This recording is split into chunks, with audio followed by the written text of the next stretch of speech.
Hello, hello, hello, everybody. It's Friday, 17th of January, and I am here live. And it's good to see those of you who are going to show up. And I'm just getting my chat windows set up because it's a different system here. But how cool is this? Hope everyone's having a great month. We're here today to chat about the Zombie Book of the Month Club, which I am the guest author of the month here for in January of 2025, starting the year off with a bit of a fart and a bang. But nonetheless, here I am. And I was invited to be the host mainly for my Adrian's Undead Diary series, being that that's like the main thing that I've written in the undead Zombpoc sort of genre. And for those of you who aren't familiar with it, it's currently 15 books with a side series that kind of runs parallel to it that's 7 releases long. And I say releases because they're not all novels. Several of them are novellas, which are just kind of like fill in the blanks kind of stuff, addressing things that aren't really fleshed out completely in the main novels. Like some of the stuff is like great sort of like, wait, what the hell's going on kind of ideas, but they don't really belong, in the main novel series. So having the novellas in the side series is just like great. So you can, kind of jump over and check those things out. So yeah, we've had some great success with the series. It's been around since 2010. I started writing it in, August of 2010 or so.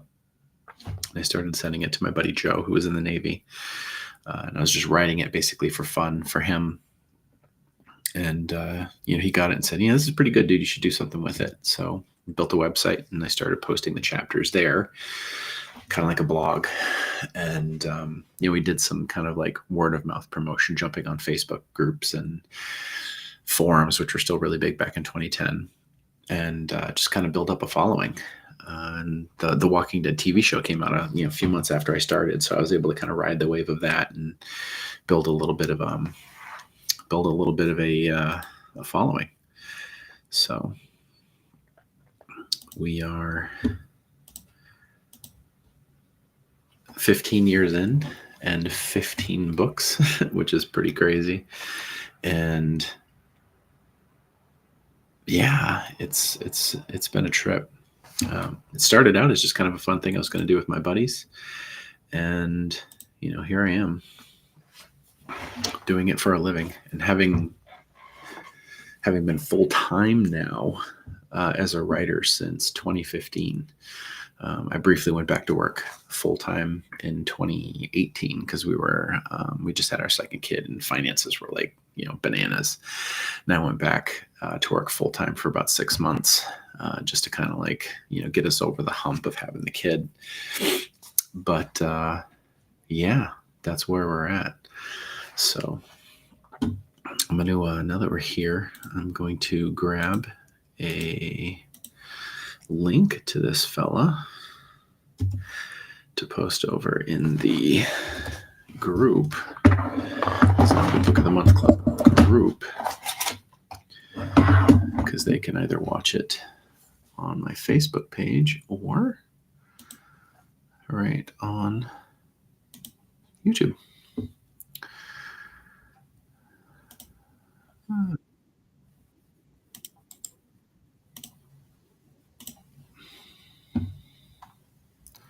So feel free to jump in if you're here, ask some questions. You can give me your questions, comments, feedback. Happy to hear anything anyone wants to talk about. Hello, Banana Man. Noel, the first guest of the day. I can always count on you, my friend. Always, always, always. By the way, I owe you an apology. I got your slew of messages and videos a few days ago and completely forgot about them. I looked at them and was like, "Oh, cool, that's awesome. I'm gonna check that stuff out later," and then just got swept up into other stuff. So I owe you an apology. I didn't write you back, so don't feel like I don't love you. But yeah, crazy. We've had plumbers in here doing some work this week. We bought a house last year, and it's an old house, 1797, and it needs a lot of updating. And the longer we're in here, the more things we find that need updating, which we expected. And we've been able to keep up with it. Nothing's an emergency, but we're trying to fix up the downstairs bathroom because the toilet's in a weird spot. Moving a toilet's shockingly expensive because, you got to lay down, new flange, new drain pipe, and all that stuff. We found a guy who could do it on the timeline we wanted, which was great. We had him install a water softener downstairs because the iron's high here. It's crazy. Anyway, Oyden Howard. Oyden, is that how you pronounce your name? That's a cool name, man. Yes, Noel, 1797. And we're not even the oldest house in town. We are the third oldest house in town. The house that's like kind of across the street from us is the second oldest. It's a little tiny, Cape kind of farmhouse thing. And then about 2 miles down the road this way behind me is the oldest house in town. And it's like 1760, 1770, something like that. And the one across the street here, I think, is 1790. And we're 1797. And I'm sure there are way more houses than that. Like, it wasn't that house, then that house, then this. There's probably a whole bunch of houses that just haven't lasted, torn down, fell down, burned down, whatever. But yeah, here we are. And it's great. It's big. For those of you who have watched any of my live videos that I've done the last few years, we used to live in a small house over in Hollis, which is a town right near here. We live in Brookline, New Hampshire now. And we had a very small place that we were renting to be in this area until we could find a house. And I was doing all of my work in the basement, which wasn't heated except for a little fireplace, little wood stove that was in the middle of this giant basement, and it wasn't very warm, and it wasn't lit very well. And I had rafters and whatnot, and I didn't have an office, and my wife was using another part of the basement for her space to work. And she's a therapist, so you can't work near her when she's working because of HIPAA violations and whatnot. So now that we're in this house, we actually have our own offices, which is fantastic. We can work independently of one another simultaneously, and it's just great. Now I'll get a metal detector. Yeah. So the local library here has a metal detector you can rent, take out for free. And we took it out this summer for a week. And the girls and I ran around in the backyard, just finding stuff. And we dug up a shitload of nails, the old square-headed nails that they used to forge in, on the anvil to put houses like this together. We also found an old barn door hinge. We found a cap gun, a metal cap gun, which was really exciting because I dug it up and I saw the back end of a revolver, and I was like, oh, what is this? And then it's a cap gun from probably 1977 or something like that. But yeah, we only have about 1.5 acres here, which is a good sized chunk of land for us. And it goes down a hill, and there's rocks and some forest and stuff. And it's not very dig friendly because the ground here is very rocky. New Hampshire's the granite state for a reason. There's rocks everywhere. So we do want to get the metal detector again because there's definitely places that I think would be a lot of fun on the property to look. There's a little shed kind of barn thing that kind of fell down, and it's probably at least 100 years old. So I'm sure there's some pretty fun stuff out near there, but none of it's going to be zombie apocalypse, gear worthy, but it'll be fun to see if we can find something, right? The basement is half crawl space and half rough stone. And when we were here with the home inspector who was showing us all the things that the house needed and what was good and what was bad, we were down in the basement and he was showing me stuff. And then I was like, dude, I got to be honest with you. If there isn't a corpse in this basement, I'm going to be disappointed because, this house is like 200 and some odd years old. And this is like sketchy as it gets. Like this basement looks like something straight out of a horror novel. And if we don't have some kind of a dead body, like that feels like a big letdown. Because like, you pay all this money for a house this old, ghosts should come with it. Like that's a feature. But we haven't seen any ghosts yet. No corpses, no swimming pools filled with debris like Poltergeist. But yeah, it is what it is. Anyway, yeah, the house is great. And it's nice to be able to work with heat and, in privacy and be able to, edit and do live streams like this in a space that's more comfortable with, better lighting and, just sort of like my stuff around me, we kept most of our stuff, kind of packed up because we were only planning on renting for a year. It turned into a year and a half, which wasn't too bad. But being able to like take my stuff out and live with it is really cool. I'm a collector guy, right? Like I have little collections of tons of stuff, and I collect books. Weird as an author, right? And I had like no real bookshelves where we were, and I just finished a whole bunch of built-ins here that I put in.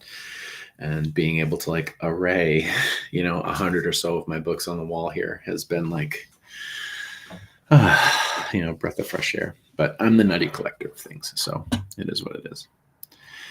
The house is an adventure. It absolutely is. Owning a house is an adventure because you never know what you're getting into.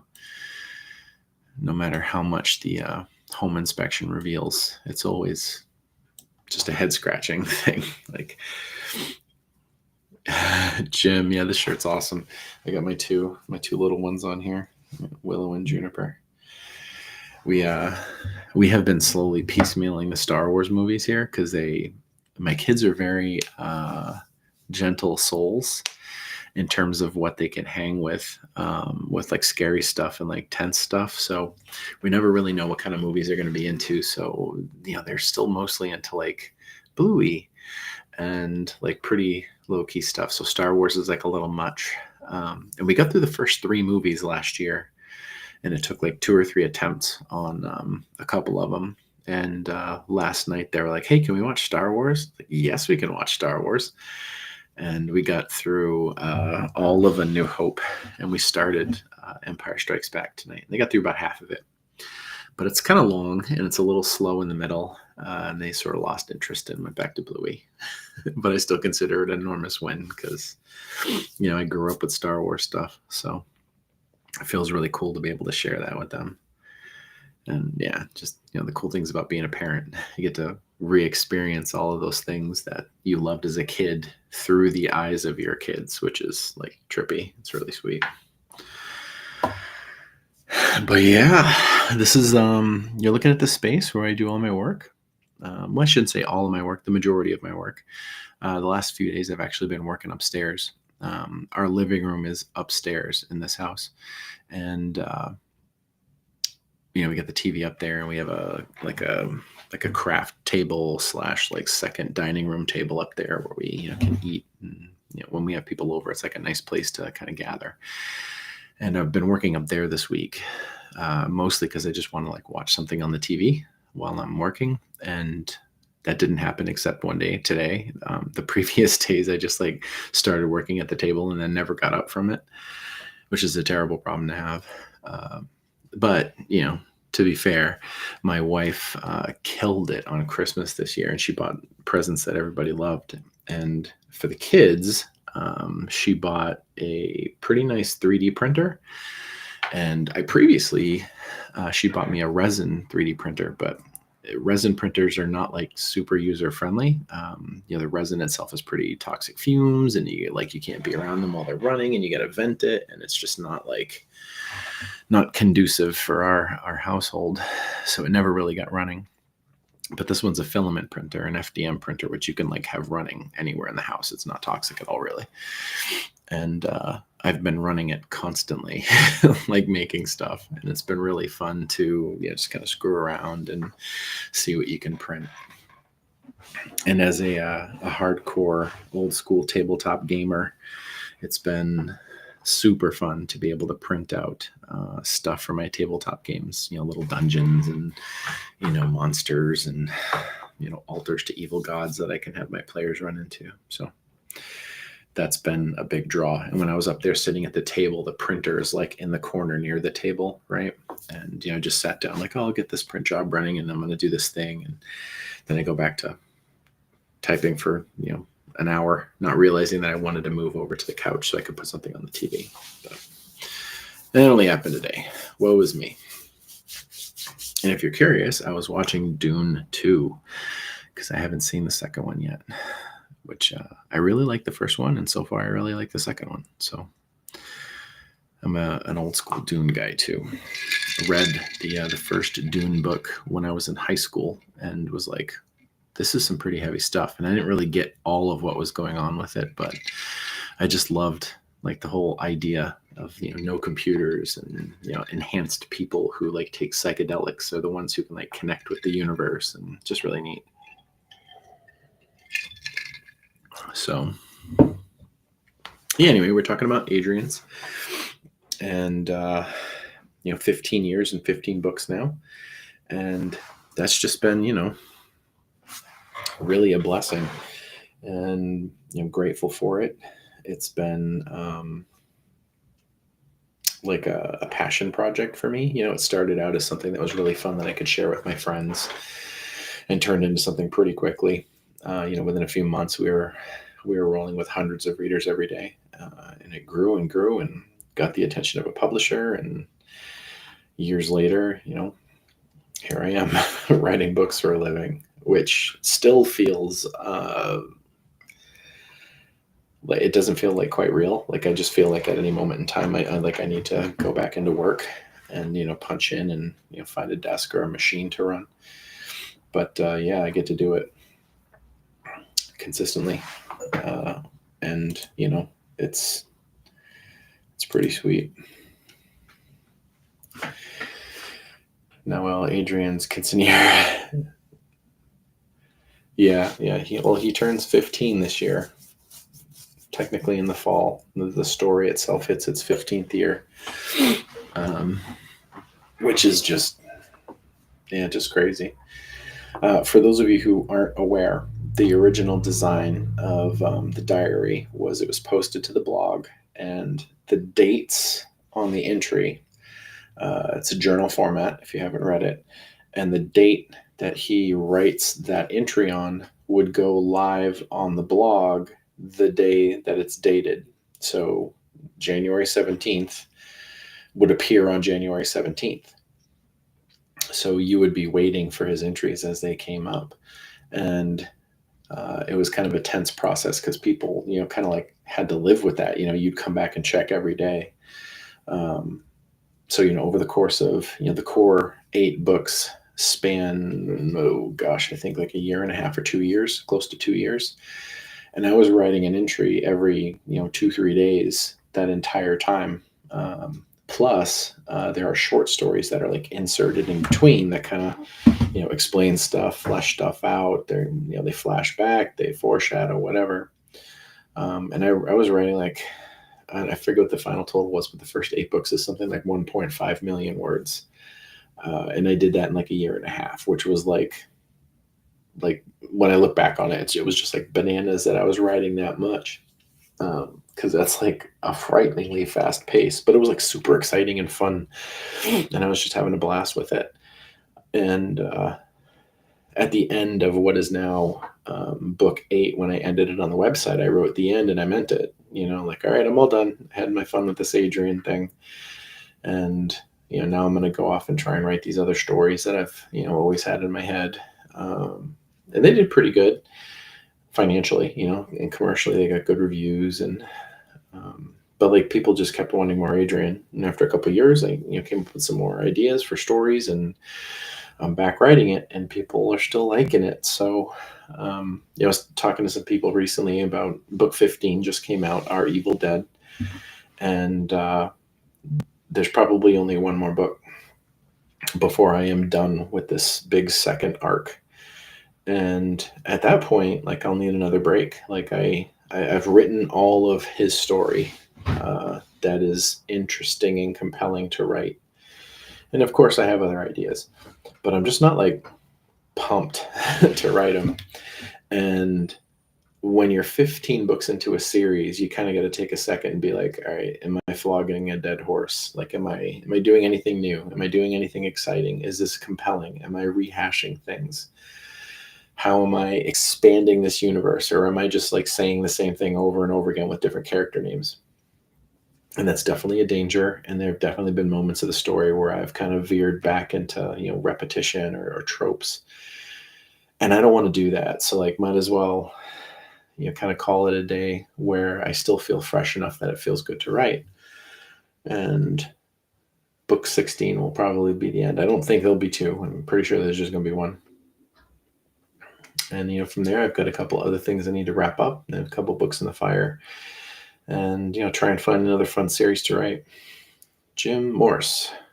No idea how you stumbled across the blog, but you found it early. Such a trip. The early people who had to deal with it. Like, I joke about how I used to post the entries right after midnight for that day, right? So, let's say it was January 16th and I was putting up an entry for the 17th, I would put it up at like 12:01 at night on the 17th. And we had like a visitor ticker on the website, and 11 o'clock at night, we'd have like 15 people, 20 people reading, whatever. And then 11:50 there would be 40, 11:55 there would be 80, 12 there'd be 300, and then 12:10 or so there'd be 500-600 people waiting for the entry.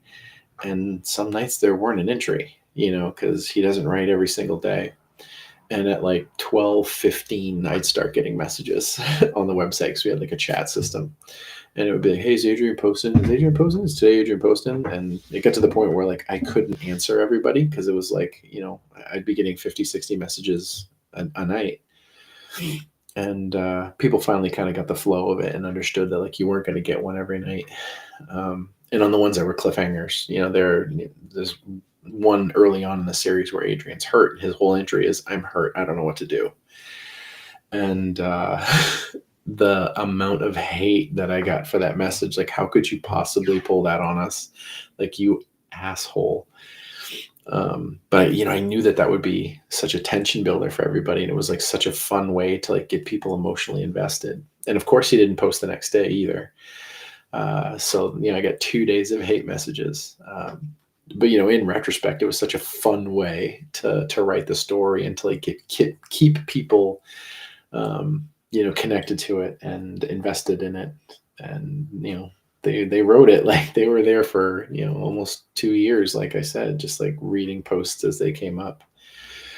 And it wasn't until after we finished what is now the end of book 8 that we started to transition fully onto the Kindle and into paperback, and then shortly thereafter into audio. And Audible is like the difference. Audible was the thing that was like, all right, now you're a writer.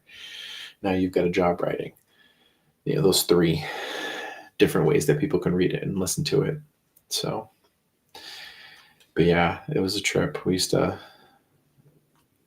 talk a lot. We had chat rooms, and on the really big stories, where something like really pivotal would happen, I would say, all right, guys, I'm going to post this at 12:05, and then I'm going to be in the chat room at 12:30 if y'all want to talk about it. Don't go in the chat room if you're not going to talk about it. Don't go in the chat room until you read it, because I don't want anybody spoiling nothing. And I'd post something where maybe a character died, or something really crazy happened, or whatever, and then be like 30-40 people at 1 o'clock in the morning jumping on to be like, dude, what the hell, or oh, that was so awesome. And it was really cool. And like Jim said, it was a hell of a ride. Now with the books out, it's different, because anybody who is just getting into the series now has like the benefit of being able to catch up, right? So, there's 15 books, right? So you can be reading, for quite a while before you're at the end of what's written. So they don't have to deal with that, the apprehension and the waiting and the, that torturous sort of, when's it going to come out again? So different experience for readers and listeners, but still hopefully a fun and enjoyable one.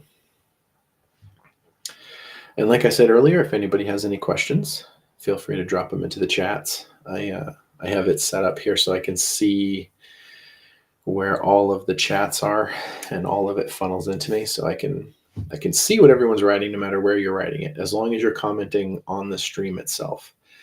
If you're like commenting on a post, it has to be with the stream playing, because that's the only way that it collects the comments. But feel free to ask questions. I'm happy to answer anything to the best of my ability. I'm going to try not to give out too many spoilers, because I think there are enough people who are new to the series that I'll try to be polite and not hurt their feelings by or ruin their expectations. Yeah, if anybody has questions, please ask. It can be on Adrian, about anything else I write, about stuff other people write. Like, let's talk. It's fun.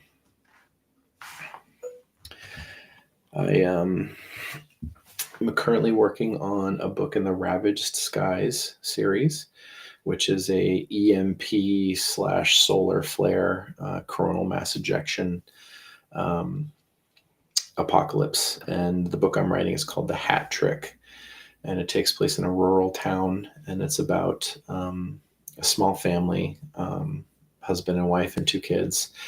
And, the lights go out and they're left in the lurch. And the story basically follows them in the little town, and how everybody kind of comes together and then gets kind of torn apart as things get bad, and how they just deal with it on a very local and personal scale.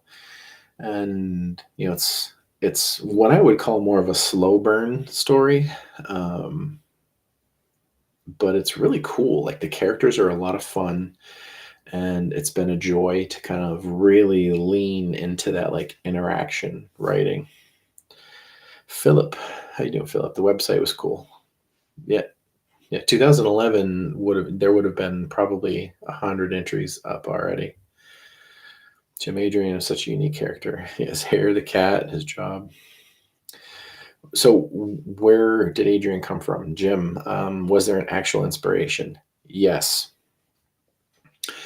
When I originally started writing Adrian, it was basically just me writing the story for my buddy Joe, and to like pass the time. Basically, I had a job where I had a lot of downtime, and I was writing the story as me, like, I'm surviving the story, and I sent it off to him, and I think we were 25 pages in, and he was like, dude, this is really good. Like, let's do this website thing.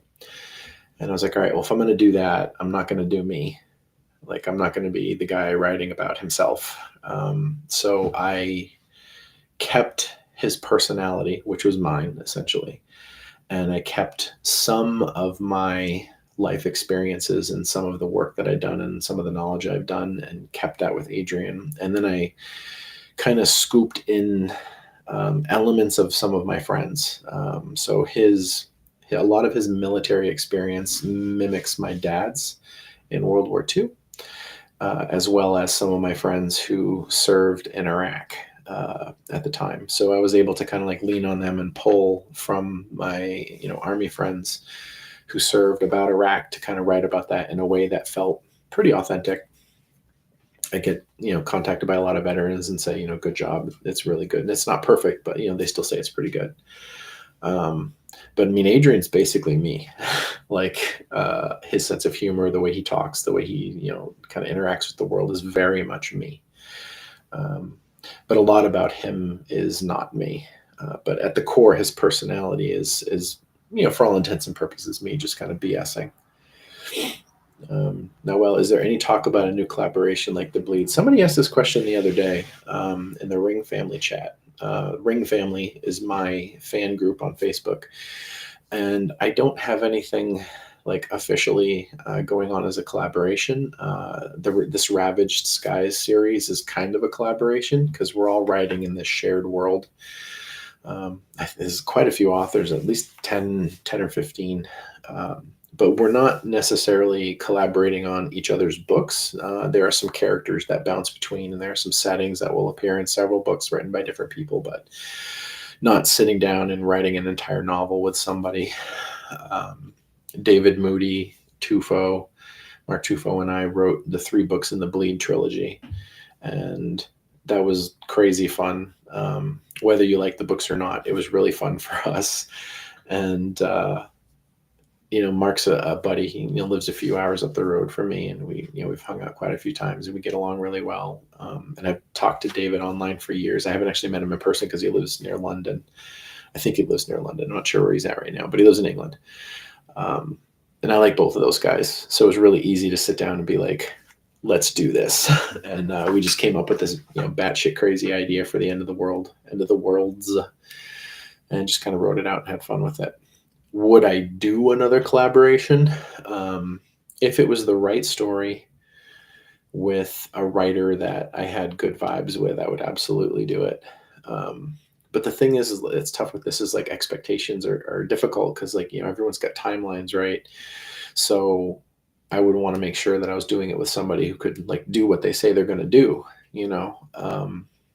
and again, I want to be able to commit to someone and do what I say I'm going to do, because I don't want to leave anybody in the lurch. But yeah, it's definitely possible, if the right person reached out with the right story. Yeah, why not, right? Bob, I am your favorite author. Thanks, Bob. I appreciate that. You're my favorite, Bob. It would be great if they made a TV series or a movie. Thank you for the compliment. I've done, I don't even know how many conversations about the TV and movie situation with Adrian's. Extremely long story short about that. It's been circulating in Hollywood for 6 or 7 years now, in a fairly serious way, where people who can make decisions are looking at it, and people in the industry. And in 2019, it was right before COVID, so 2020,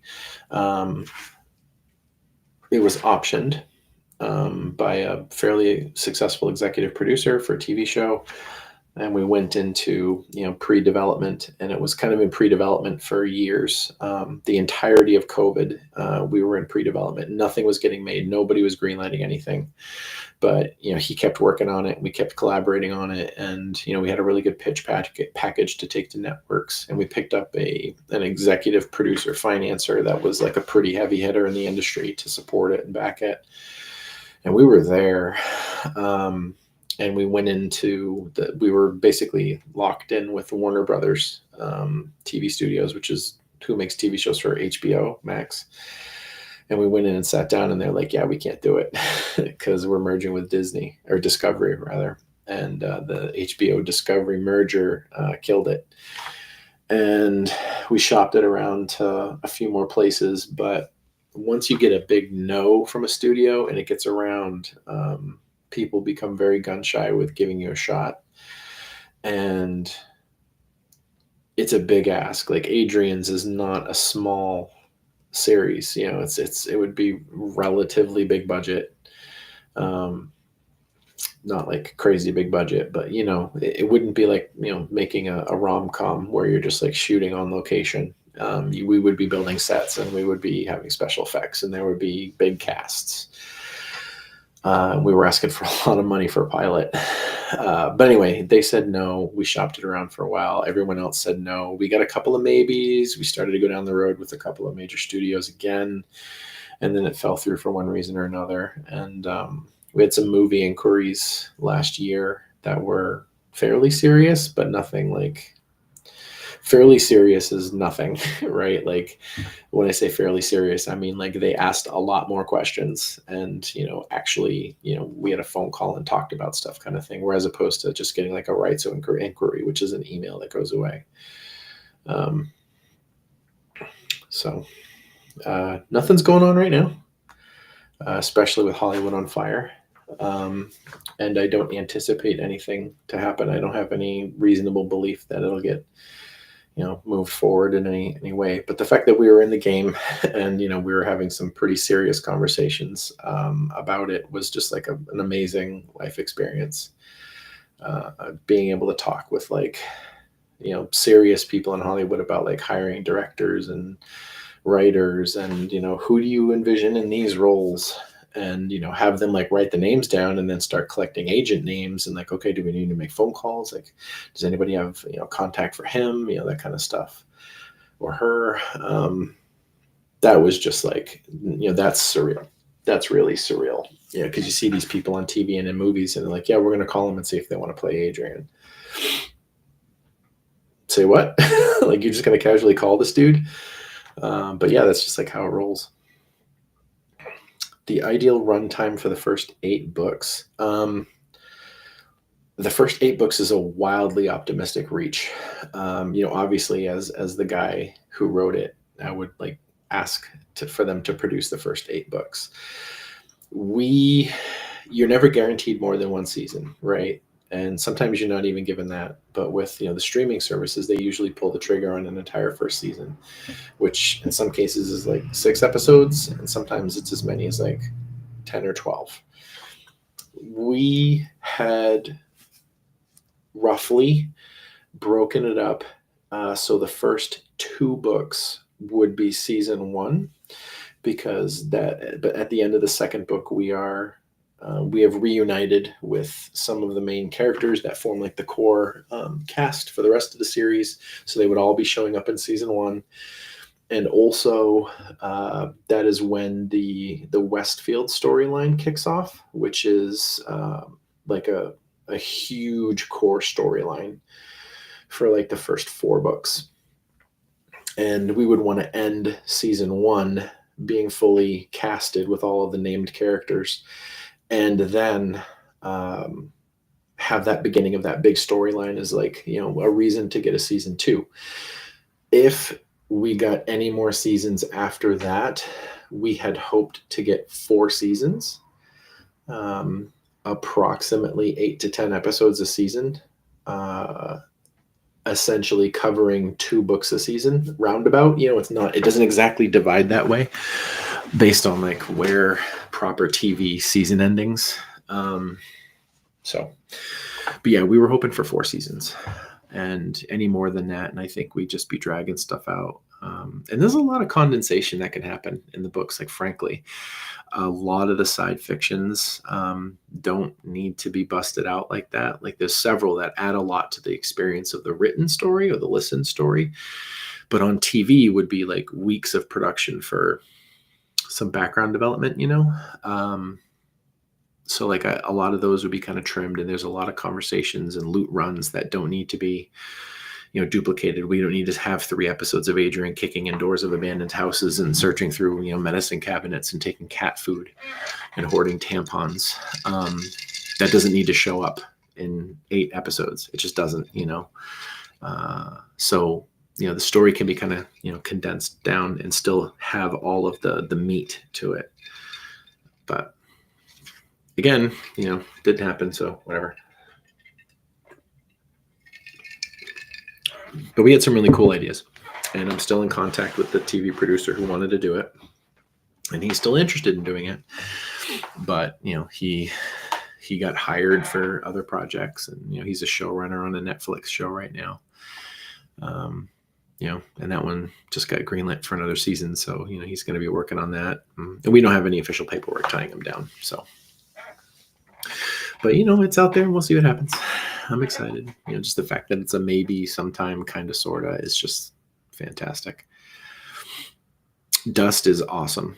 I love watching the Dust series on YouTube. For those of you who don't know what it is, if you go to YouTube and you type in Dust, D-U-S-T, it's a sci-fi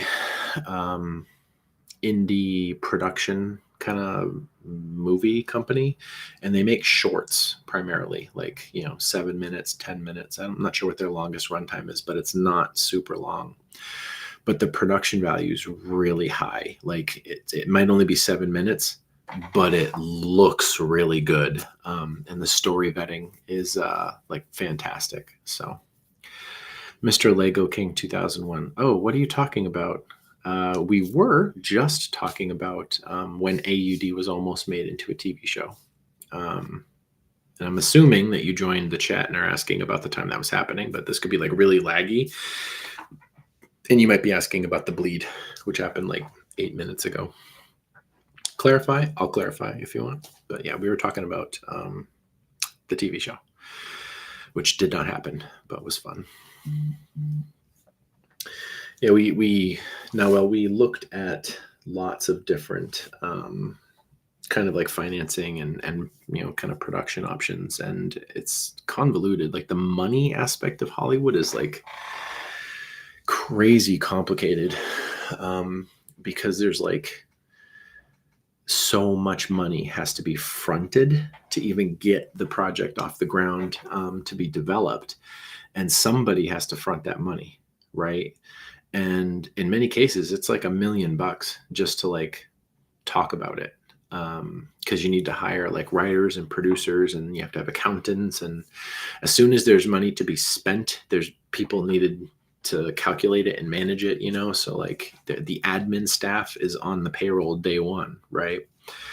And then you got to bring in producers and storyboard artists, and you're hiring special effects companies, and you basically have to like reserve people, like teams of people to like be available when you're ready to shoot, so you have to give them assurances, right?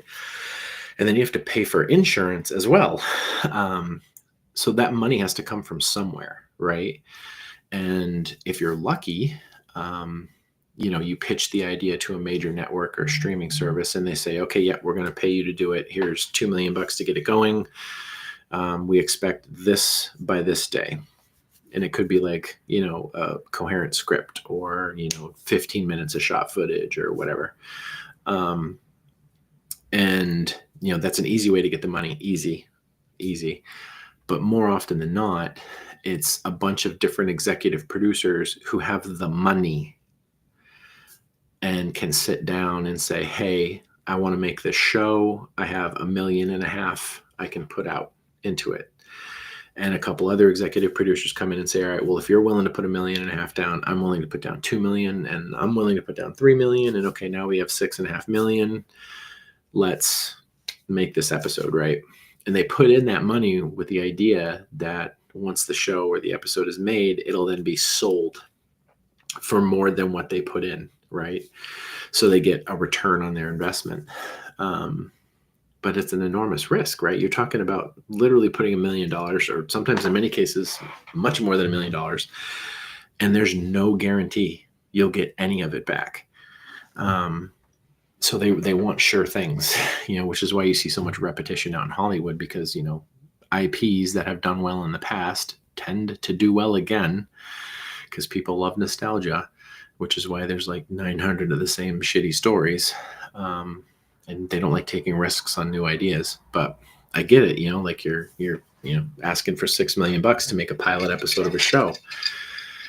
That's a big ask. I have heard of Project Zomboid Ideal. Nawel, yeah, right there, the big Zomboid guy.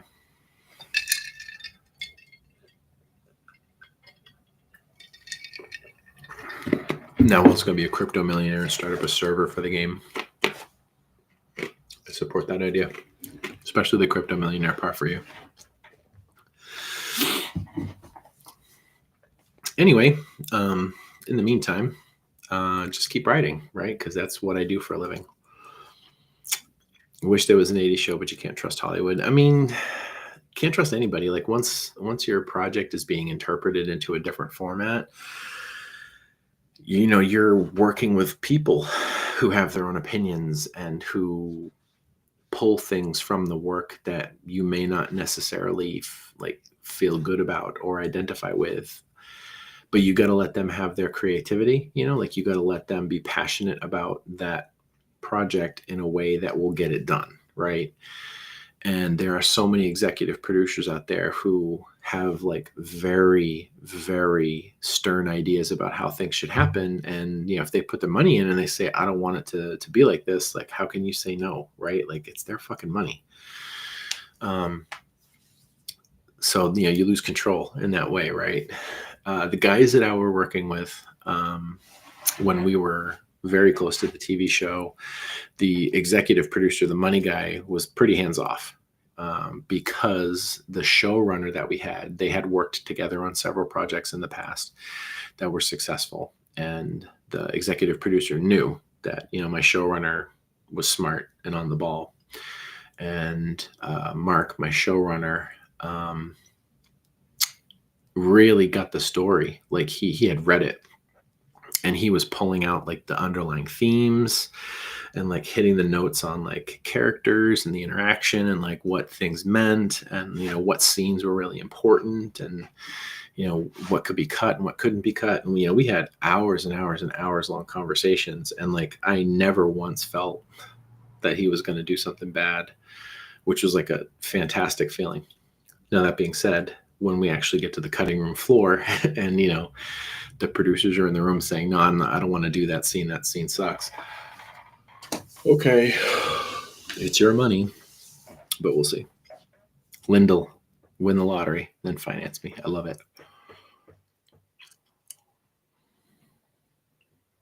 I'll pay for some of the show as an investor. Yeah, I just want you to be rich, man. It'd be great if you shared money to get it financed, but I just really want my friends to be rich. Thank you. You can send your check too.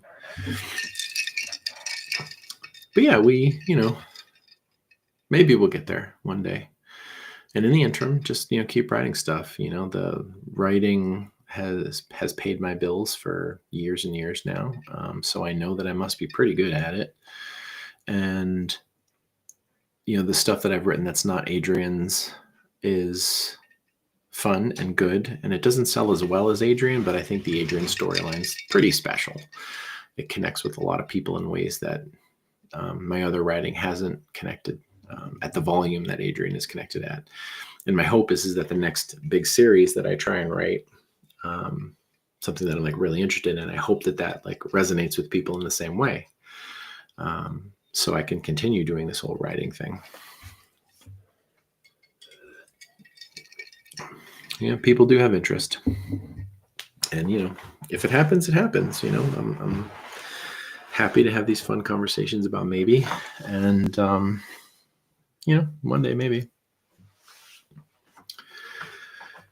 But yeah, we're doing the Ravaged Skies novel right now. I'm about halfway through it. Writing really fast. It's fun to write, like I said, and I'll be done with that. And then right after that, I got to finish up my Diggory Finch series, which is urban cosmic horror. So if you're into like the whole, H.P. Lovecraft sort of, horrors, unthinkable horrors from beyond sort of stuff, it's that, but modern day.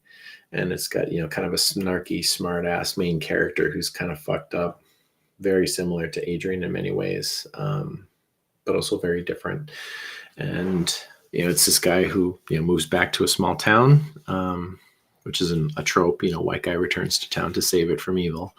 But it's a little different because when he returns, he finds out that he might actually be the evil, and him returning to town might actually be the problem. And that was a lot of fun to write, but we're 3 books into that series now, and the 4th will be the final. Thank you, Ideal. I appreciate it. Yeah, so I got one more to write in that, and I already know, pretty much what's going to happen, and I'll do that after the Ravaged Skies. And then probably the 16th book and, final book of Adrian's. And then after that, I have a couple ideas for what I want to try.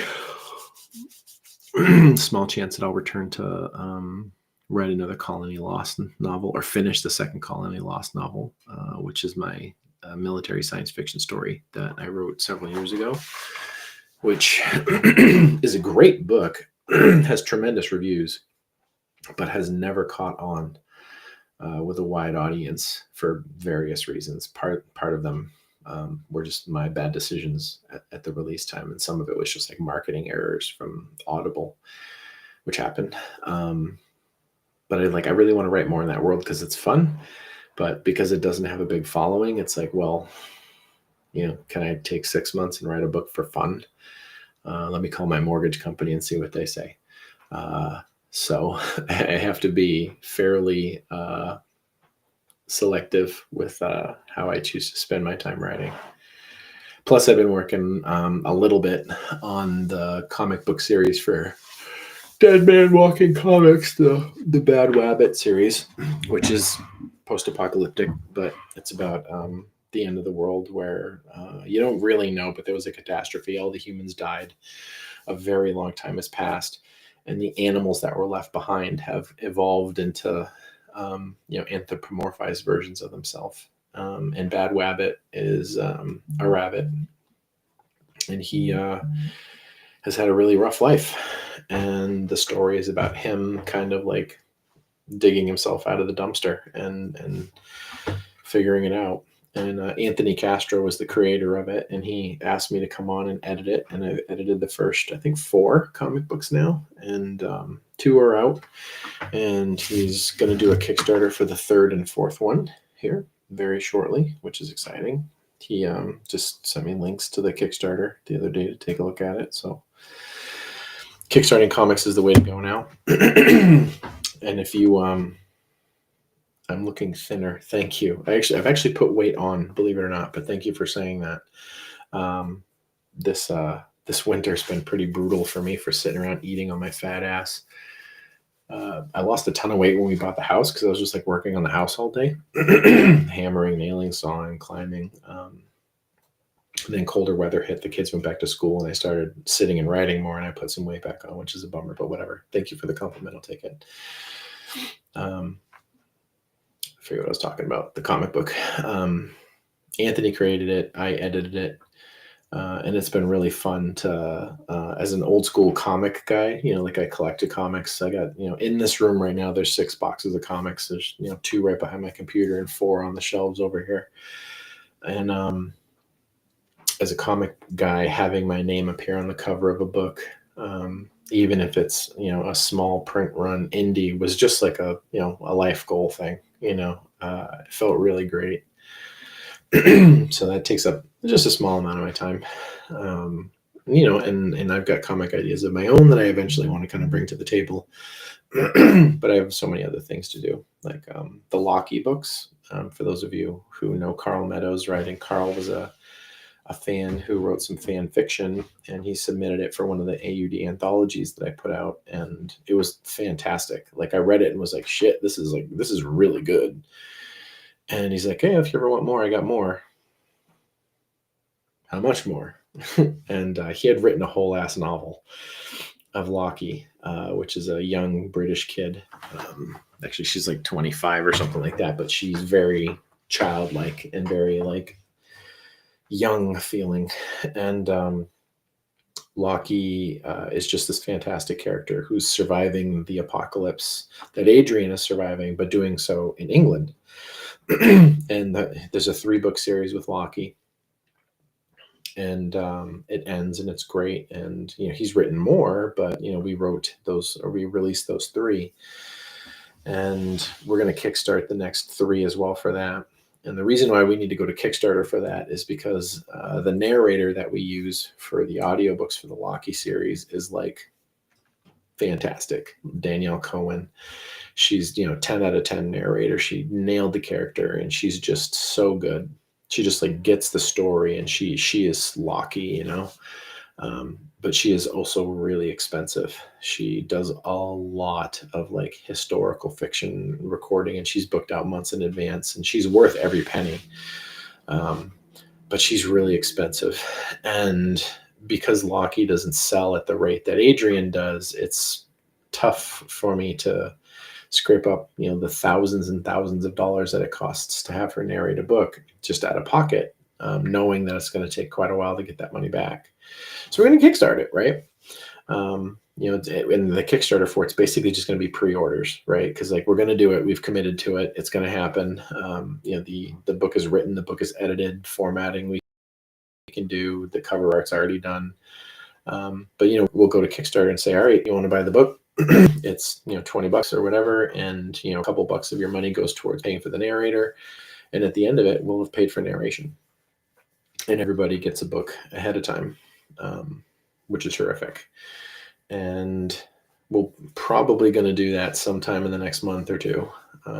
I would hope that, and that's fairly optimistic. We have the Kickstarter up and set and ready to go for the most part, but we just need to make sure Carl and I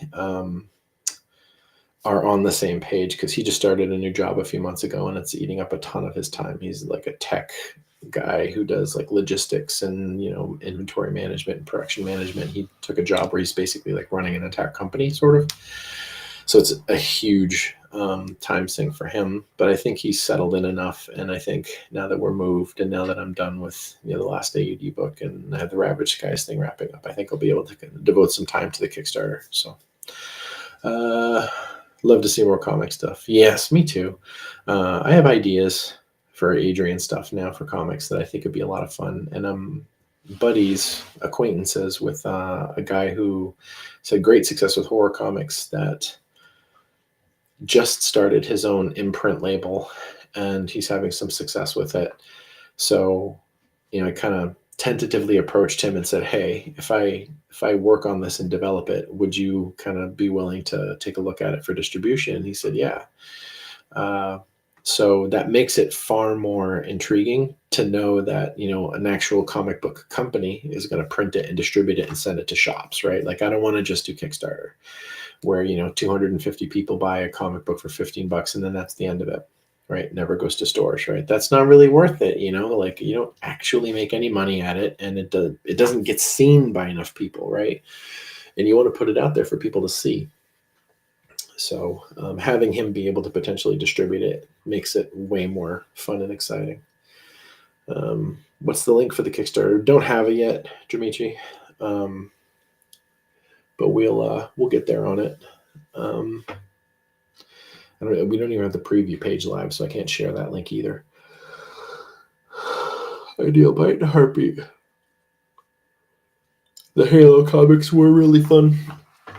I have an idea that I was originally thinking about doing as a novel series after Adrian was done, but it never really took root, literally, in my imagination as a novel. I kept seeing it as a comic, so I shelved it as a novel idea. But if I ever come around on it, I would do it again as a comic book, because like the visuals of my idea, I think would be far more impactful in a comic form.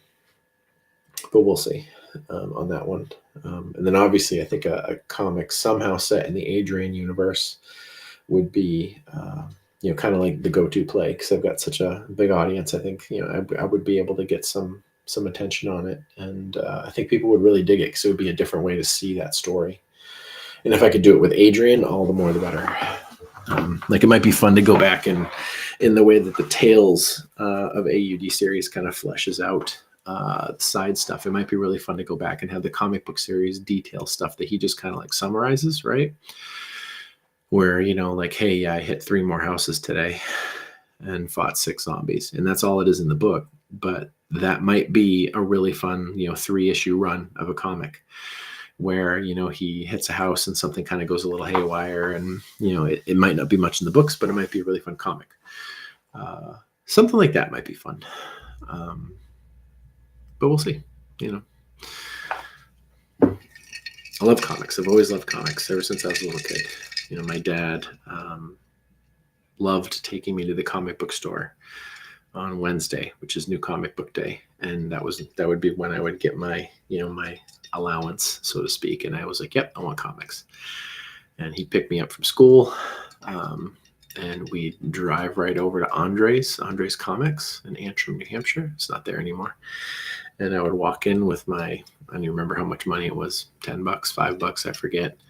And I would pick up, the comics that I had Andre set aside for me, my little subscriptions.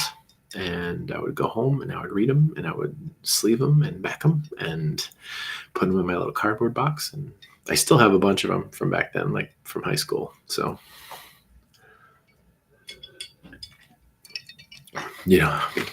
comic books. Yeah, we'll see. The hard part about comics, and I've said this before, is as a writer,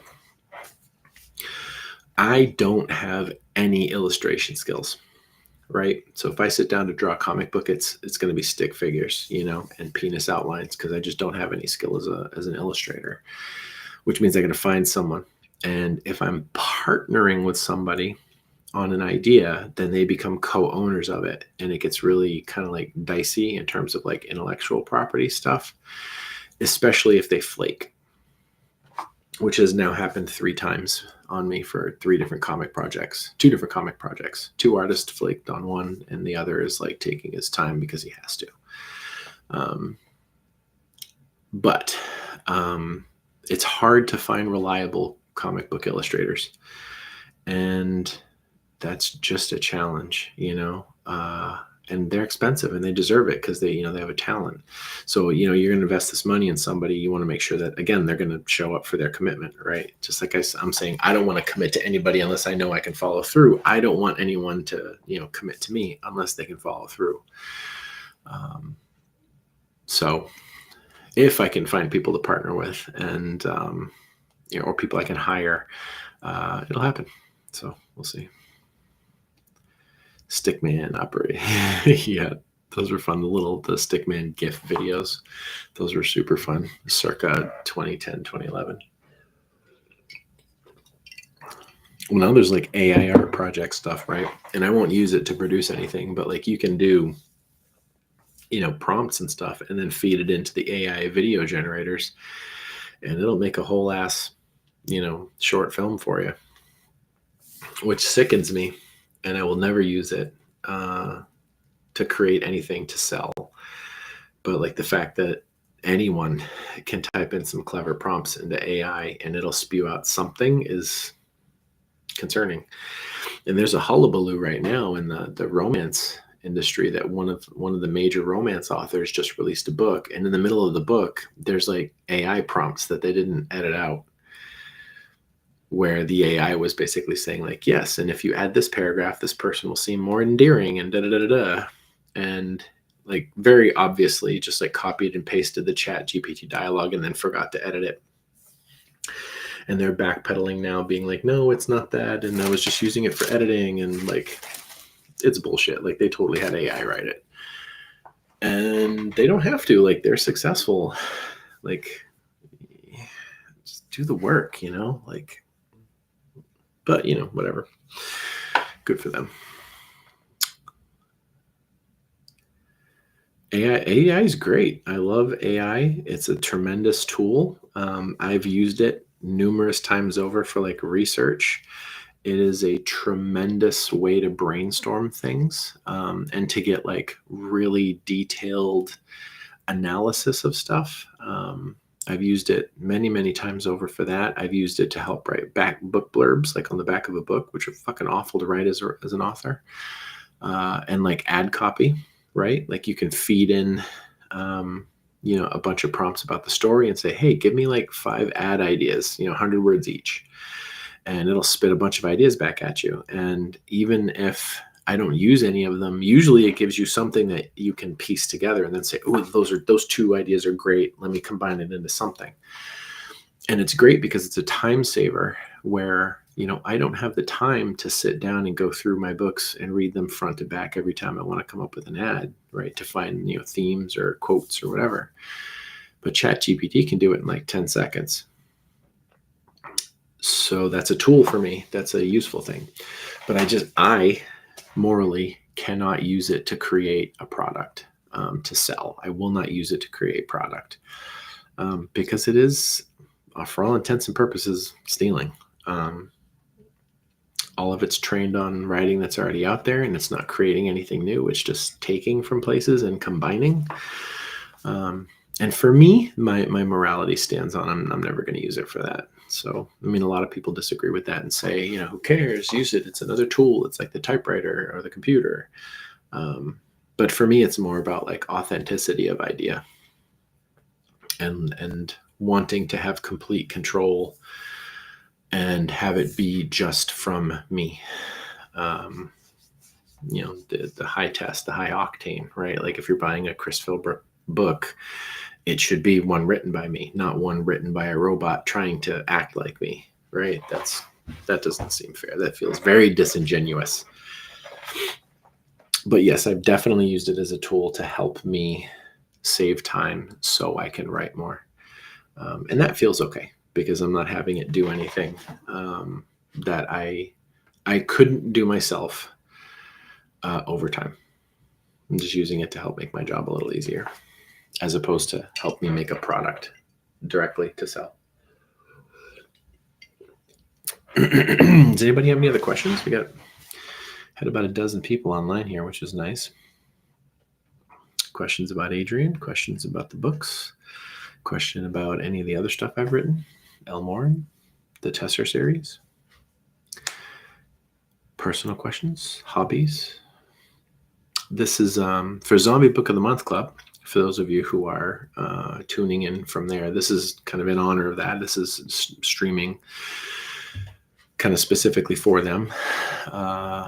This is, I think, the third time, maybe the fourth time I've been voted in as the Zombie Book of the Month author, which is exciting every time. It's neat to have people still be interested enough to want to talk about it and want to interact with me about the story. And I appreciate it. I appreciate all the votes. And I want to make sure that, if you're from that group, you're getting a chance, Any more dragons on the way, Lyndall? No, unfortunately, probably not. The Reemergence series was a lot of fun to write, 5 books, but the drop off in readership and listenership was pretty abrupt. Book 1 sells really good to this day. Like, it's still a popular book. Book 2 does pretty well. And then at book 3, it drops pretty dramatically. And part of that is because we have a narrator change for the audio at book 3. And the narrator for 3, 4, and 5 is just not as good as a narrator for books 1 and 2. So that's a big part of it. And also, like, book 3 is a little quirky. It takes a shift much more towards horror, which I think I might be losing some of my fantasy readers because I kind of pivoted in that direction. But anyway, book 5 very clearly tells me that it's just not worth it to try and write more in that series. So unfortunately, it looks like the Reemergence is done. Dimitri, do I sell signed copies of AUD? I do. You can get my hardcovers on my website. Like, if you go to thechrisphilbrook.com and scroll down, there's a spot where you can buy the books, but that's hardcovers, and they're not from me. They're from the printer and the distributor. If you want to buy signed paperbacks from me, the best thing you can do is just message me directly, and we'll figure out what you want and give you a fair price for it. And those I inventory right here, and I sign them and ship them out. So, and I have just about everything in hand right now. I have a signing, a meet and greet / reading / signing next Tuesday at a local library in Milford, New Hampshire, which is one town over. It's a good sized town, 20,000 people or so. And I just restocked everything to show up for that because never know what people are going to buy. Sometimes I roll in with 200 books to sell and I sell 3, and sometimes I roll in with 40, sell out, and then 40 people come and I can't sell them anything. So I bought a whole bunch to have on hand, and we'll see what happens. Ideal. Been getting zombie media a lot. Yep. Terminus Zombie Survivors. I've never heard of that. I started playing a phone game called Zombie Waves, I think it is. And that one's been pretty fun. It's just like, you're just fighting zombies and stuff, but it's, the graphics are pretty fun. And it's just a shooter. Like, you're just moving around and always shooting, but you get to upgrade your equipment and you get skills and stuff like that. It's just kind of fun to play, when I have 5 minutes. With the 2 kids here, I don't have a whole lot of time for video games. And that's probably a good thing because I get really addicted to video games to the point where, like, I try not to play them at all. And I have, like, I am hood rich right now with in-person gaming with my friends. I have just this really fantastic situation going on in my adult life, which is like, my 14-year-old self would be so jealous of my 48-year-old self. A couple of my friends who are gamers live about 8 minutes down the road, and we get together on Thursday nights to play. Here at the house, we play a Mage the Ascension game, which is a role-playing game. And then Tuesday nights, I have an online D&D campaign that I've been playing for close to 2 years now. And I run a little bit of D&D for the kids. And then I have a a Spelljammer campaign, which is another D&D campaign that we played just a couple weeks ago here, which has been running for a few years, but it's been very inconsistent for a few years. Like we played once one year. But all of the players that are involved in it are now much more settled, myself included. I think I'm kind of the problem. But yeah, like I get to play a lot of tabletop stuff, and that's really where my creativity wants me to be. So old school role player. I've been role playing for a very, very long time. If you see if I can turn my computer here so you can see it. But I was talking about these built-in shelves that I just built. Pardon the mess in my office. I still have my Christmas lights up, and I think I'm going to keep them up because the lighting's fun. But I did these built-ins over here for my birthday back in September. My wife was like, for your birthday, just buy the stuff and put it in. So I bought the stuff and I put it in. And then right next to it is a Murphy bed. So my office is our guest room. But like 80% of the books on those shelves are role-playing or gaming books. You can see I got a signed book by, or signed picture of Dave Sherman, and another one over there from Jerry from The Walking Dead, who, by the way, is a super nice dude. Like, just super nice. Disco Elysium is supposed to be so good. Roguelike games are really fun. A playable book, yeah, that would be fun. A lot of when Kindle first came out, there was like a rash of choose your own adventure releases, because with the Kindle you can just like tap, right? So it's like, do you want to go down the hallway or do you want to go up the stairs, right? You can click and it says up the hallway. And you click on up the hallway and it just jumps you to the chapter, right? You don't have to go to page 83. You don't have to do that. You can just tap the link. And that made choose your own adventure books a lot more popular for a year or two, which is essentially what it is. It's like a playable book, right? And that would be really fun, but it requires a lot of formatting. After the fact, after it's written, you got to go back in and put in all the links and build the whole book like you're building a web page. And that's like, it'd be like weeks of just making the file, which, might be worth it, but super fun generally, right? Might cut into my Lego building time though. We are a Lego family, by the way.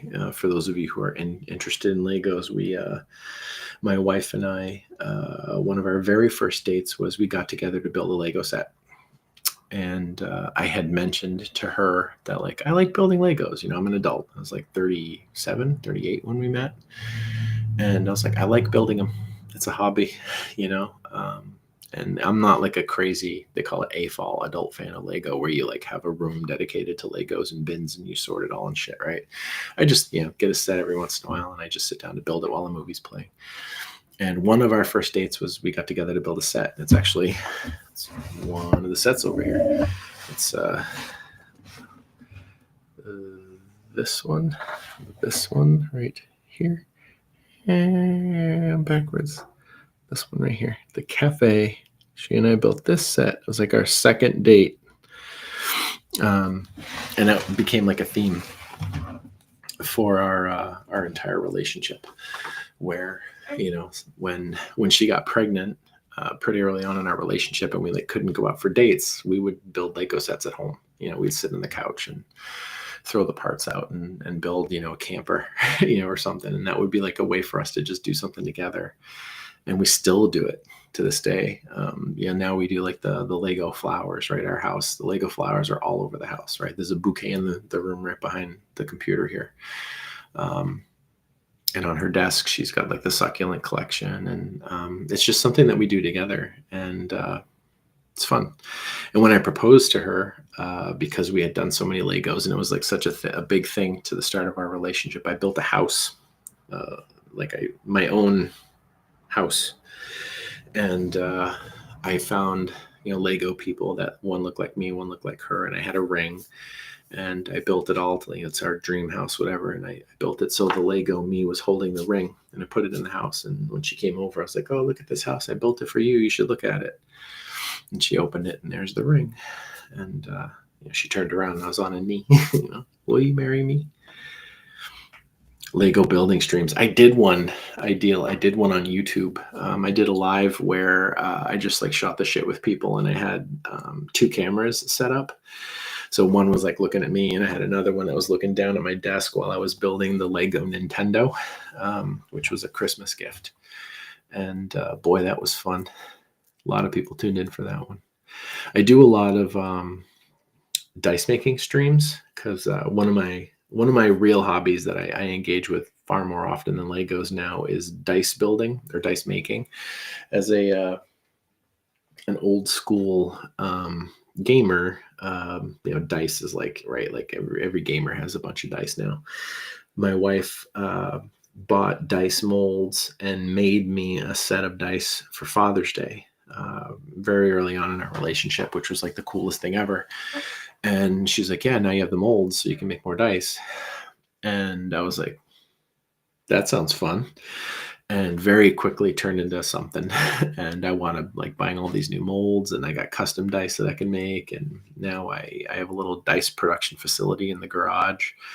And, it's resin pouring, and, now I've got tons of different things I do, but I do it primarily as a hobby. For fun, for gifts or for whatever. But I do sell the extra dice that I make on a Facebook group. I just like throw them, hey, I got these dice, give me $25 for them, kind of thing. That's the Tier 1 Games dice group, which if you just go to Facebook and you drop in Tier 1 Games, it'll come up. And I haven't had a whole lot of time to do any dice since we moved. I think I've only been able to put like 3 or 4 sets up. But every once in a while, someone will reach out to me and be like, hey, will you make a set of dice for my kid? Yep. And then I'll talk to them. And we make a set of dice, and I mail them out to them. It's fun. Disco Elysium. Oh, nice. Yeah, I'm always happy to reach out. The one thing that I do like with the dice thing that I want to be like kind of mindful of is I don't want to turn it into too much of a business, because it is a hobby, and I don't really make any money on the stuff that I sell, because if I sell one set of dice for $25, it probably cost me $15 to make it, never mind the labor that it took me to paint all the numbers and clean them up, sand them, polish them, whatever. So like, in order for me to make money on it, I would have to charge way more or cut corners. But for like small runs of stuff, like I did dice for the Kickstarters, I did AUD dice, and I did Diggory Finch dice, and that was awesome. Like that was really fun. And for the Diggory set, I think I sold like 40 something sets of dice on the Kickstarter, and they were like $25 for a set of dice, right? So that raised a lot of money to like get that series going and pay for the narration and all that stuff. And it was really fun to like design these custom dice and make all those sets and mail them out to people. That felt really cool. But again, it's time consuming. I haven't had a whole lot of time to do it. Usually when I'm working on dice, it's when I'm playing D&D on Tuesdays right here. Like I got the camera going, and I got like my tools and my polishing stuff. And as we're playing, I'm like, okay, yeah. Now I'm going to rush up and kick that guy in the face. And hold on, let me sit down my paintbrush. That's like how I got a double dip on hobby time, which is fun. I like doing that. It keeps my hands busy while my imagination's busy, which is what writing does as well. So, but yeah, any other questions? Anybody got anything else going on? It's almost 10:20 here locally, and I'm probably going to tank hard in about 15 minutes. But if anybody's got any kind of insider questions they want to ask, I'm happy to answer those before I call it a night. Do I have plans on murdering any major characters in the final book? Probably. They're in a really bad situation and going into a really bad situation, and it would be really hard to get through that much danger without somebody dying. I don't know who. But yeah, it's quite possible. I don't like killing characters in stories. Like people give me shit that like I'll kill people, no one's safe kind of thing. But like for the most part, most of my characters are safe. Unless their death would further the story. Like if it impacts the quality of the story, or it becomes a character development opportunity to have this character disappear from the game, then it becomes like, okay, well, having this death matters, right? As opposed to just being like, oh, look, someone died. It's so scary. Like that doesn't do anything, right? Like we know it's dangerous, right? You're reading a book about the zombie apocalypse. Everyone understands it's dangerous. So you can't just kill people for the sake of it. You have to have it matter, Making dice is your excuse for fume breathing. Yeah. I don't cure where I am. I cure outside in the garage where the fumes aren't in the house. And then the painting is just regular water-based acrylic, which in a pinch you could probably eat some. It might not taste great, but it's not going to kill you. Most of my characters are safe, but yeah, but somebody's famous last words. Yeah, there are definitely character deaths in the AUD series that I regret. That it probably wasn't a good idea to have them die, and it seemed like a good idea. And there's definitely been some deaths that should have happened differently. Like in hindsight being 2020, like that person should not have died then. They should have died here, or they should have died this way. But you can't go back and retcon it, so you kind of got to like sit back and use that as a learning experience and inform your writing moving forward that's the better way to do it. And hopefully as you learn from book to book to book, you become a better writer, right? So, but who knows? Who knows? I have high hopes that the next series that I tackle will be successful. I have great ideas for it. Dimitri, who's your favorite character to write? Great question. Answering that question today, January 17th. Right now, my favorite character to write is a guy who shows up in the Ravaged Skies book that I'm working on. His name's Hugh. And Hugh is, if you've read the AUD series, he's like very similar to Gilbert. He's an old guy. He's like kind of wily. But Hugh is more of a smart ass ball buster, kind of a guy who's always got like a joke. And when I'm writing him, like the shit just comes out, right? Like he's way funnier than I am. And when I'm writing him, it comes out, right? Which is this kind of strange experience that happens as a writer where you're like writing a character and they say stuff that you wouldn't think of. But when you're writing him, it does come out. So Hugh right now is a lot of fun to write. Perennially, Adrian is always fun to write because he's just funny, and he just says wild shit. And like I don't have to monitor myself a whole lot when I'm writing him. I can just like stream of consciousness it, and it's usually pretty good. Diggory in the Diggory Finch series is very similar. Because he again is like kind of unvarnished and kind of rough around the edges, and again the leash is off with him, which is really fun. Some of the bad guys that I've written have been really fun to write. Like one of my most hated bad guys is Sean from the AUD series, who's like a major villain in the Westfield saga, and I didn't like writing him. Like it was tough for me to write him because he's like a believable villain. Like he's like a normal guy that's just like using his power to fuck people over, and it just felt dirty, to like write this guy. Like he was just taking advantage of people, and that just felt icky. But it's a lot of fun to write, like the power mad, like monster evil bad guys, because it's just like unrestrained evil, and it's just fun to throw around, reckless abandon. I like writing Abby.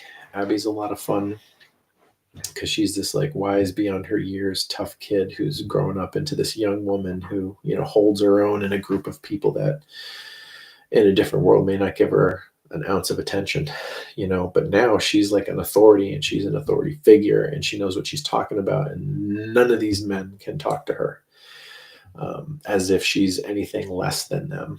And as a guy who's raising two daughters, it's really important for me to have characters like that they can read and connect with. So What's the favorite book I've written? Going back old school, the Elmoran series, the Kinless trilogy, which is the dark fantasy series that I wrote back in like 2013, something like that, which was based on a role playing game that I had been developing back in like the year 2000. So that was like a big time passion project for me because it was a novel series set in a game world that I had created, and I am beloved to them because it was this massive, like, successful endeavor based on an entire idea that I wrote. So it's hard for me to say that anything else is my favorite other than them. What is the best book I've written, like from an analytical standpoint? Probably Colony Lost. Colony Lost was constructed in like a very thoughtful way, and I worked with a couple of like really really talented editors on it who really helped me, kind of punch it up and make it feel great. So like I think that's probably the best book I've written, like the best book. But I mean, I've loved everything I've written, at least a little bit, as I write it. So any upcoming events on the library? No writing clubs, no writing workshops. Like I said, I've got an event coming up on the 21st in Milford, New Hampshire, right down the road. And it's just like a reading meet and greet. I haven't done anything at that library before. And I have like some friends who live in that area. So maybe they'll come out to say hi. And it'll be nice to kind of build more relationships with another library and kind of meet up with them. I'm hoping to maybe book a show or two this year.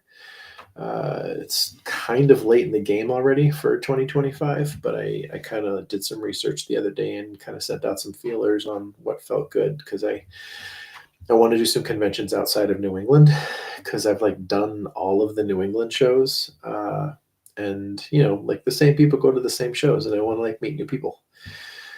So I was looking at a show in Pennsylvania, as well as one in Tennessee, which would be a fun drive. With the kids, it's tough because either we all go as a family and it becomes a family thing that, dad works during the day, or I leave them with my wife for the whole weekend, which is, tough because my kids are intense in the greatest way, but they can run you down. So there's that. No, well, book 3 is still your favorite because of the whole Sean ordeal. Yep. Yeah, you and I think, have had this conversation before now. Well, where book 3 and 4 and probably 5, those 3 books are like when people talk about how much they like that series, they almost always are talking about the events of books 3, 4, and 5. And like books 1 and 2 are leading up to what happens in 3, 4, 5, and then books 6, 7, and 8 are the aftermath of what happens in 3, 4, 5, right? So it's like the middle act of the series where like the shit really really hits the fan and like everything is like developing and all these parts are starting to come together, and I really feel like that was when I was hitting my stride writing it back in 2010. That was probably 2011 actually, because it was happening during winter. And that would have been 2011. So yeah, 3, 4, and 5 are core. Demetri, you love Abby as a character. Me too. I love her. Have you ever been to a Comic-Con? Oh my God, I've been to so many comic shows, it's not even funny. Granite State Comic-Con, the New Hampshire's biggest comic book convention, I've done probably 4 times. I did Rhode Island Comic-Con twice. Boston Comic-Con is hard to get into, and they're very comics heavy. Like they really want like pretty much just comic people. And I'm not really a comic guy yet, really. I've never done New York Comic Con, but again, that's mostly like straight up comics. I've done conventions, like pop culture conventions out the wazoo. There was the Walker Stalker conventions when Walking Dead was running. Like I did the Boston one, I did the Atlanta one. I did a gaming convention down in Texas. I don't even know how many conventions. I've done 3 or 4 in upstate New York. I did one in New Jersey. I've done multiples in Massachusetts. I've done a few up in Maine, a few here in New Hampshire. I don't think I've done any in Vermont. Have I done any in Vermont? Not that many people in Vermont. So I used to do a gaming convention in there, but it was before I was a writer. But yeah, I love doing Comic Cons. They're really fun. They are like, as a vendor now, they're like cost prohibitive. They've raised the price of tables and booths to the point where like writers can't make money. Like there's no way you can attend a show and make money. And I'm okay with not making money, right? Because like it's advertising and it's fun to meet and network with people and stuff like that. But like I can't go in the hole, thousands of dollars to go to a Comic Con. Like I just financially, it's just too much, and it's hard for me to say okay.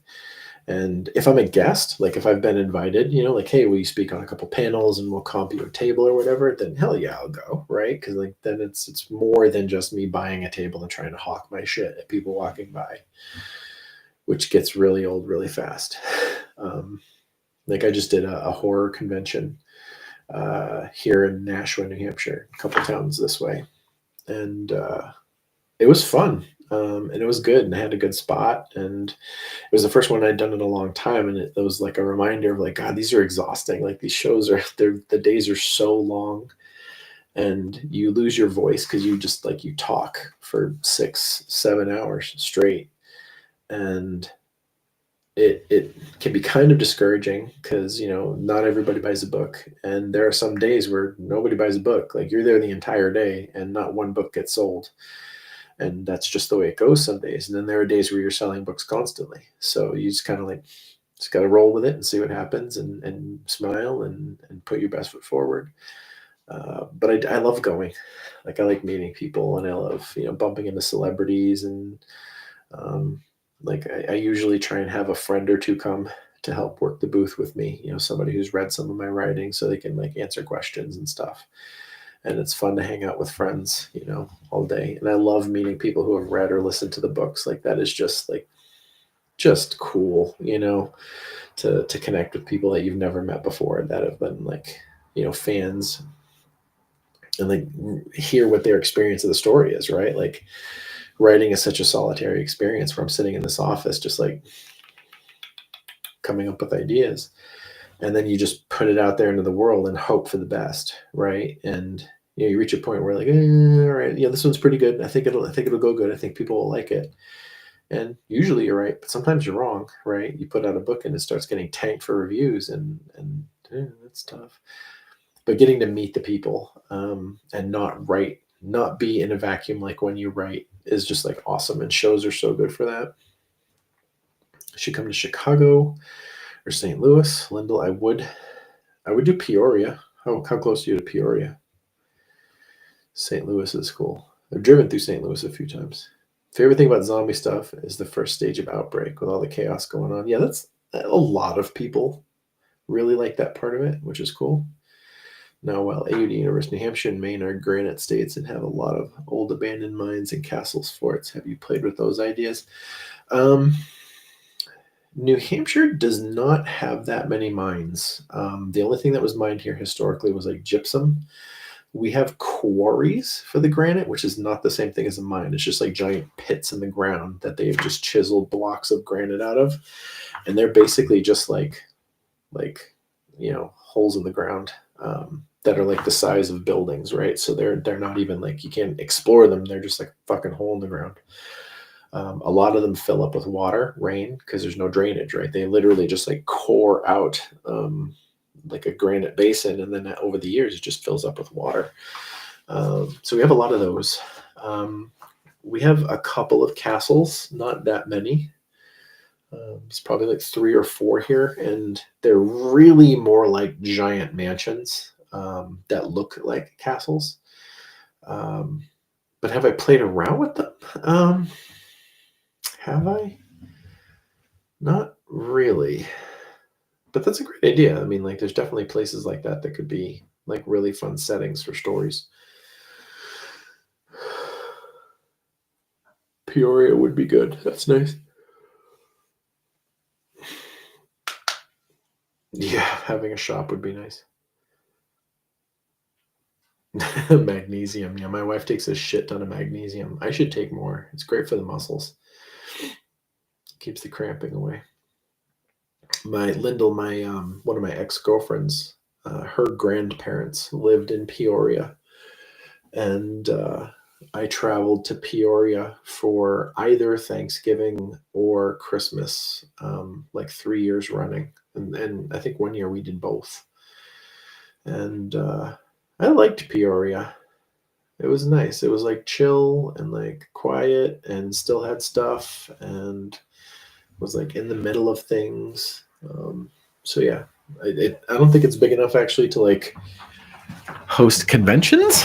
But like if a local bookstore there wanted me to come out to do a signing, I would absolutely do that. I always tell people, like, if you want me to travel to your area, right, and you want to meet me, or you want to, go to a meet and greet, or you want to get books signed or whatever, one of the best things you can do is talk to your local library or talk to a local bookstore and be like, hey, like, this guy will come.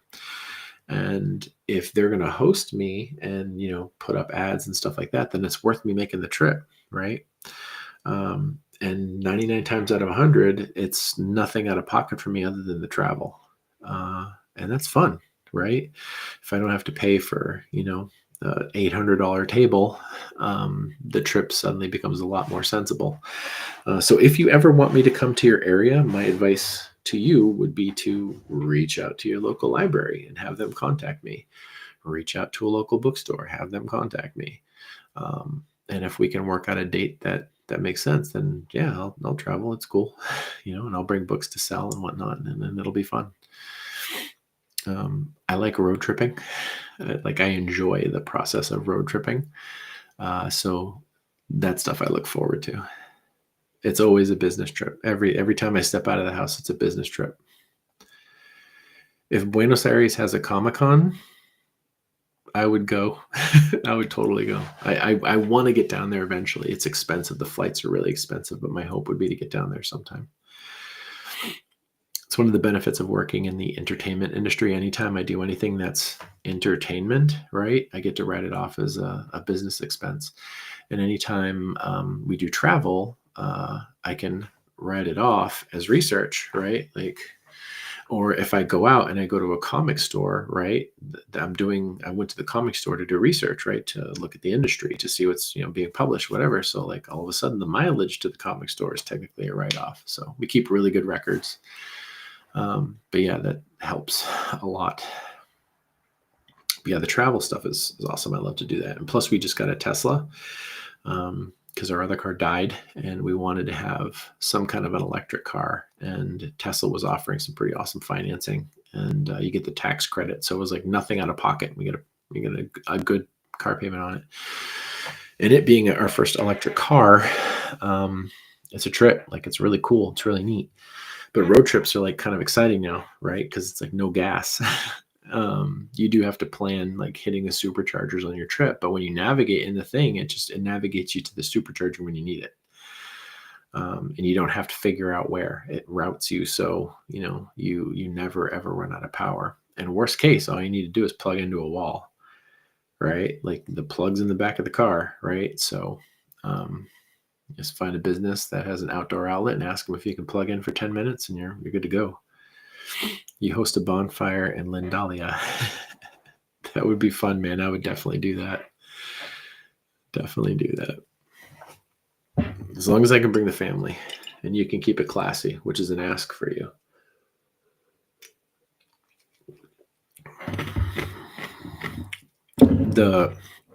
The Tesla full driving is terrifying. We have it. We have the full self-driving. And the fact that I can just like let my car do all of the decisions is so weird. because it'll drive itself. You don't have to do anything. It's insane. It feels so luxurious that you just have to sit in the car. Like you put the GPS in and turn on self-driving and it backs out and drives the entire way. You don't have to do a damn thing, which is insane. The most insane thing about the Tesla is the summon feature more than anything, which sounds like science fiction, but the car actually fucking does it. And if you're unfamiliar with what it is you control the car through the app on your phone, right? So, you open up your app and, you get, you can control the whole car from here, right? So I can turn on the car right now. I can turn on the heater, anything in the car I can control right through the app. And there's a button here called summon, right? And I can control the car like a remote control from my phone. And I can back it up. I can turn it left. I can turn it right. I can do all that shit. But I can specifically just hit the button that says come to me. And the car will figure out where you are and then drive itself to where you are and park. So, we used it the other day. Leah and I went out to the movies, and it was 15 degrees with snow, and it was just miserable. And we had to park way in the back of the lot. And we were leaving the building, and we just hit summon. And by the time we got out into the curb, the car had backed itself out of the parking spot, driven all the way around the lot, and parked itself at the fire lane for us. Got in the car, drove away. The fact that the car does that is what?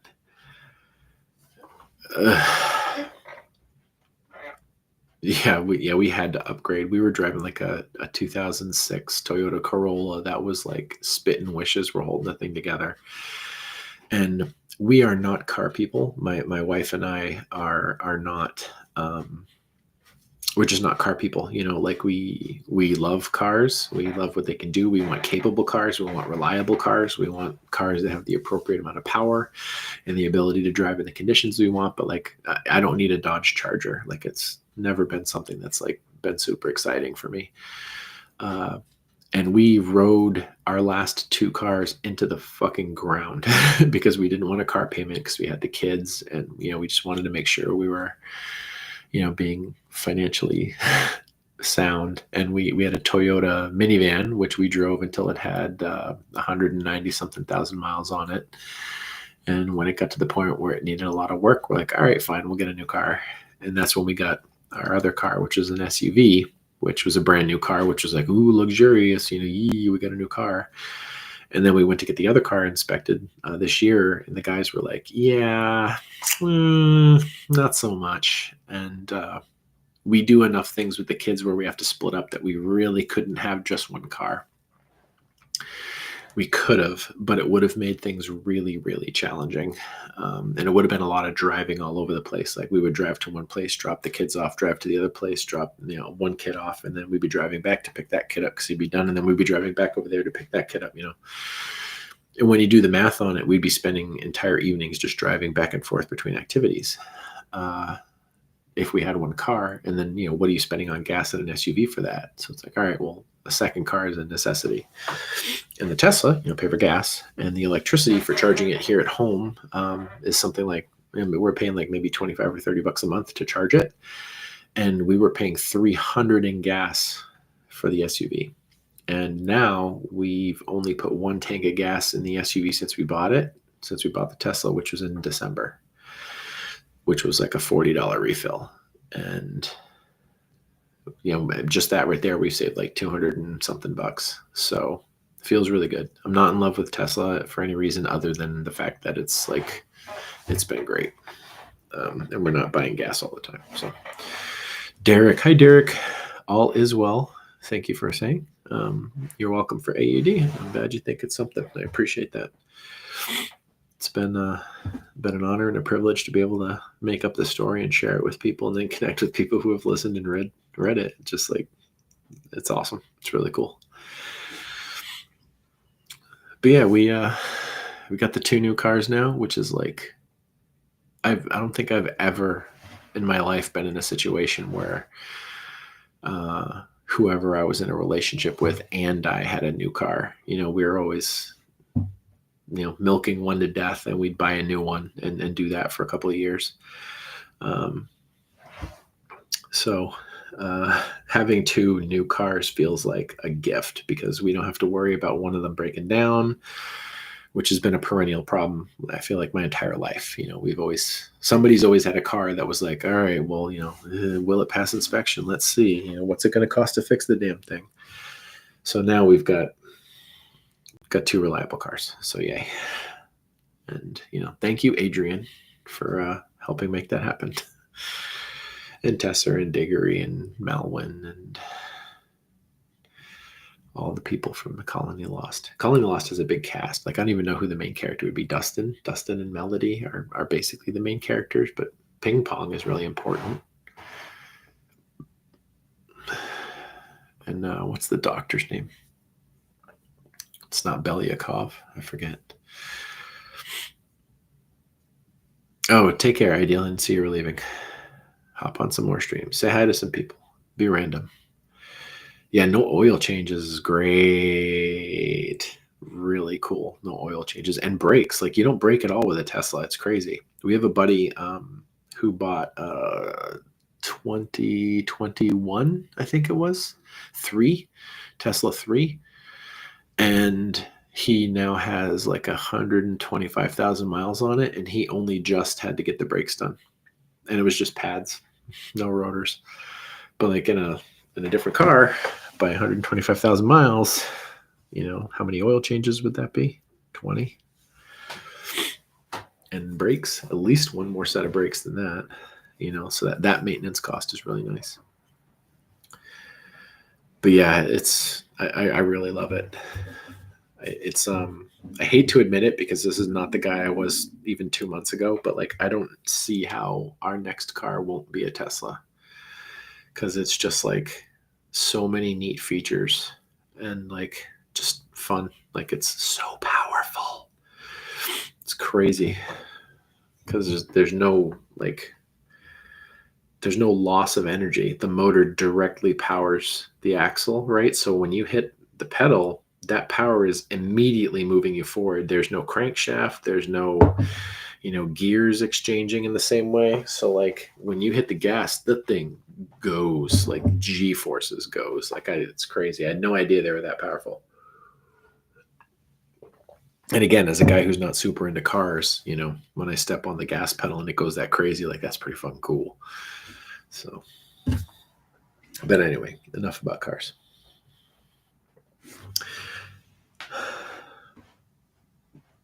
Yeah, we got a Y. We get a 2025 Y, and it's great. They got the Juniper coming out too, which is another Tesla model, which is kind of a bummer because my youngest daughter's name is Juniper, and it would have been kind of cool to get a Juniper. We already bought the car.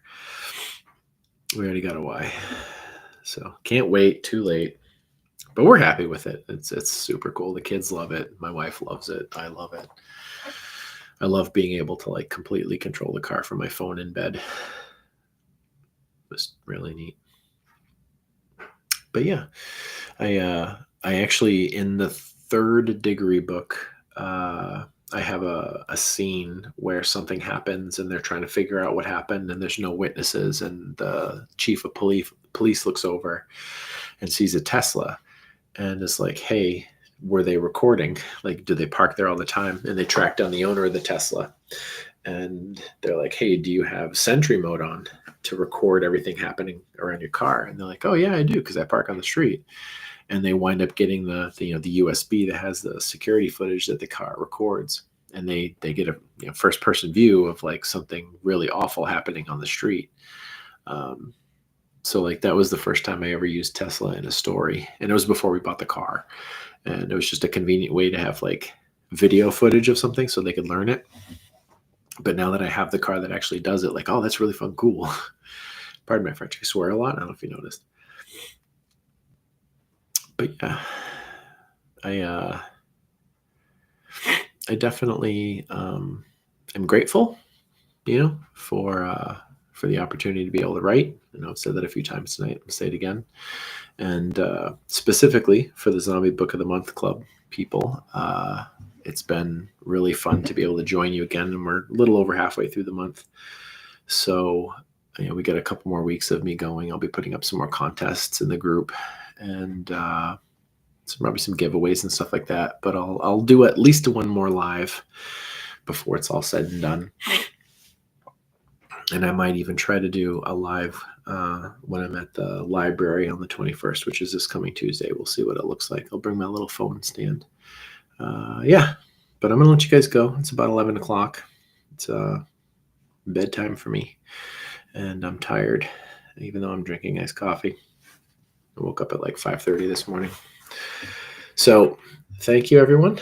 I truly appreciate you taking the time to come out. We had a pretty good crowd here tonight and some great questions. And if you comment on any of the posts, I'm simultaneously streaming this to my author page as well as my own personal profile.